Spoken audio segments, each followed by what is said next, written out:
और जिस तरह का प्रोग्राम यहाँ चल रहा है, ऐसा प्रोग्राम करने की इच्छा भी अंदर पैदा करना।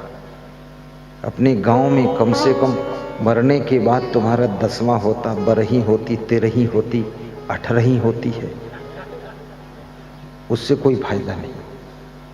अपने मरने से पहले ही जिंदगी में एक सत्संग करा दो, वो सब 10वां और 12वीं और 13वीं सब हो गया। जय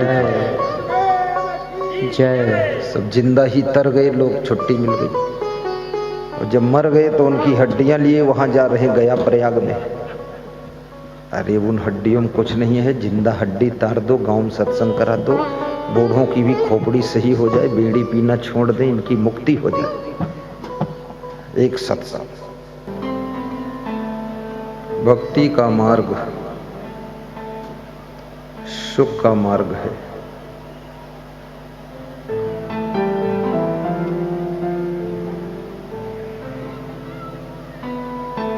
भगवान श्री राम भी गुरु की भक्ति करते हैं। गुरु से भक्ति शुरू होती है।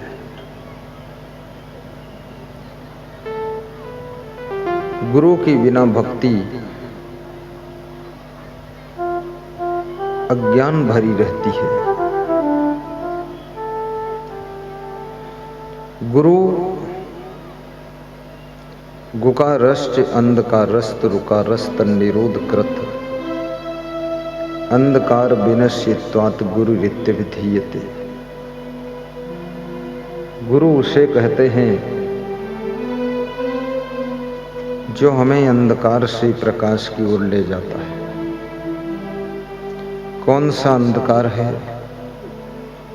अज्ञान रूपी अंधकार, अवगुण रूपी अंधकार, बुराइयों का अंधकार, जिससे गुरु हमें मोड़ करके ज्ञान के प्रकाश की ओर ले जाता है, सद्गुणों की रोशनी की ओर ले जाता है। शिवरी का जब बचपन था,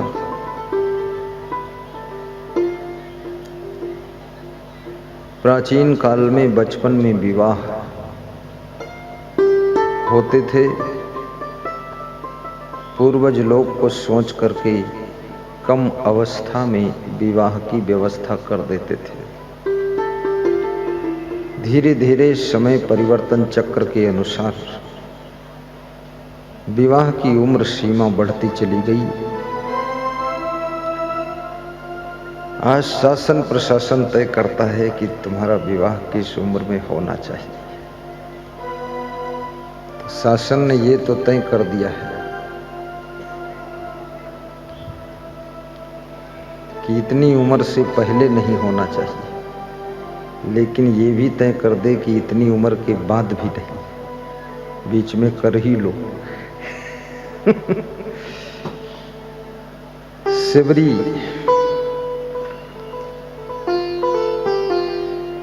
के विवाह की तैयारियों के साथ साथ भोज भंडारा की तैयारी चल रही है। शिवरी अपने द्वार पर देखती है भेड़ और बकरियां बहुत संख्या में बंधी हुई है। शिवरी ने अपनी माँ से पूछा कि माँ, इतनी भेड़ बकरियां द्वार पर क्यों बंधी हुई है? शिवरी की माँ ने कहा कि बेटी, तुझे अभी पता ही नहीं है, तेरे विवाह का कार्यक्रम है, उसमें ये भेड़ बकरियों का मांस पकाया जाएगा, जिसको बाराती जनवाती मेहमान सब खाएंगे। ये मांसाहार भी पुरानी परंपरा है, अभी तक समाप्त नहीं हुई है। बहुत लोग मांस खाते हैं। शिवरी जात की भीलिन है, परंतु दया की मूर्ति है। शिवरी ने अपनी माँ से कहा कि माँ,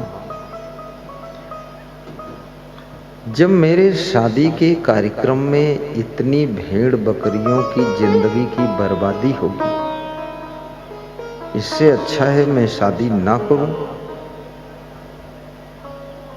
शादी का कार्यक्रम ही ना हो, ताकि भेड़ बकरियों के ऊपर मौत का खतरा ना मंडराए। मां ने कहा कि बेटी, शादी तो अनिवार्य रूप से होगी ही। शादी उनके लिए अनिवार्य है जिनका मन बस में नहीं रहता है। शादी उनके लिए कंपलसरी है जो अपनी इंद्रियों को नियंत्रित नहीं रख सकते।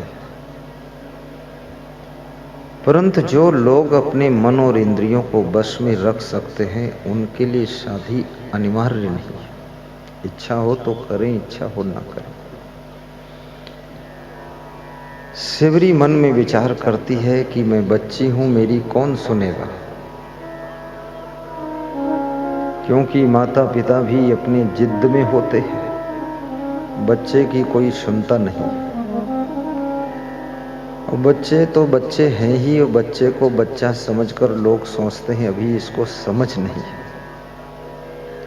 लेकिन समझ का रिश्ता उम्र से भी नहीं है।